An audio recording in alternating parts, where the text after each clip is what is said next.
রতনদাকে হত্যার পরে আমাদের নেতা, আমাদের বন্ধু, তৎকালীন খুলনার সাধারণ সম্পাদক কমরেড অসীমানন্দ দাস একটা মামলা করেন। মামলায় আমরা কাউকে আসামি করিনি, কারণ আমরা তো কাউকে দেখি নাই। ওই দিন ছিল শুক্রবার, আজকে যেমন শুক্রবারে রতনদা আসতেছিলেন, পালেরহাট থাকতেন হয়ে নদী পার হয়ে রিক্সা আসছেন, ডিসি অফিসের সামনে তাকে হত্যা করা হলো। উনি যাবেন পার্টির প্রোগ্রামে ওই বাগেরহাট চিতলমারি, ওই দিকে এই জন্য সকালে আসছিলেন। আমরা কাউকে আসামি হিসাবে নাম দিয়েছিলাম না, কারণ আমরা জানতাম না।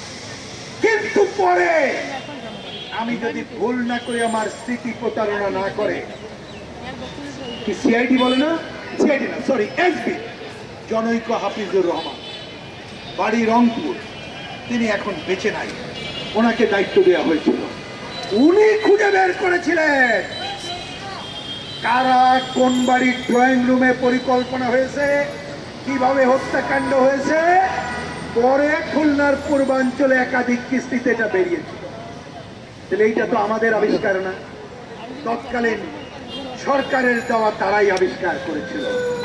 কিন্তু দুর্ভাগ্য, নেতারা বলেছেন, শুনেছেন, একের পরে এক তারা খালাস পেয়ে গেছে। যার জন্য আজকে আমাদের দাবি করতে হচ্ছে রতন সেন হত্যা মামলার পুনর্তদন্ত এবং বিচার চাই। রতন সেনকে হত্যা করা হলো কেন?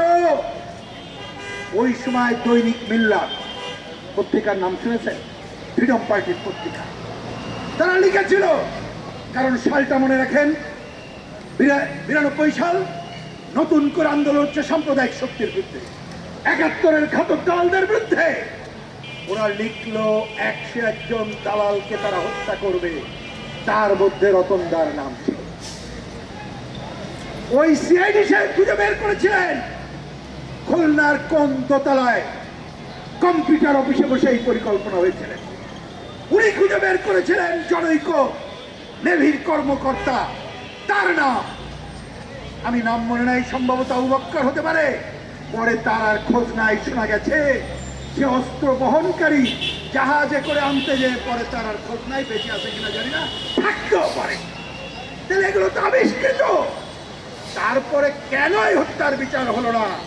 কারণ উগ্র সাম্প্রদায়িক গোষ্ঠী খুলনায় যারা এই ধরনের, যারা চিংড়িঘের মালিক সহ অন্যদের পক্ষে ছিল, যারা জানতো রতন সেন বেঁচে থাকলে আমাদের বিরুদ্ধে সংগ্রামের সূচনা করবে, তারাই সিন্ডিকেট করে রতন সেনকে হত্যা করেছে।